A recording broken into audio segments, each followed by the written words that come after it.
Let there be light. This impressive installation in the Dunedin Public Art Gallery is the work of Australian Aboriginal sculptor Jonathan Jones. When researching ahead of the Dunedin exhibition, he visited Otago Museum to see what Aboriginal artefacts were in their collection. They had a number of things from where my family's from, so we're Wiradjuri people and we're sort of three key rivers in our country, and there's a boomerang there from the Lachlan River, and so that's a key river in our country, so I sort of got quite connected to that little boomerang. The Sydney-based artist is a member of the Wiradjuri and the Kamilaroi Nations of South East Australia.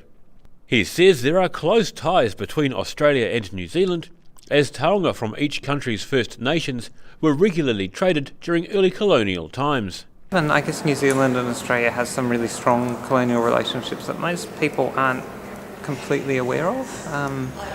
And so there's these sort of museum relationships, and I think what's interesting is, Indigenous communities actually can help unpack those colonial relationships and sort of talk about them in some different ways. Growing up with his grandfather, who he describes as a hoarder, Jones says building things out of whatever was lying around just came naturally. Although his works are made from modern materials, his art is inspired by nature. At a very early stage, I started sort of mapping designs. So a lot of these sort of markings happen on shields and boomerangs and clubs. So I started mapping those stories and just using light. So that they sort of emerge out of that practice.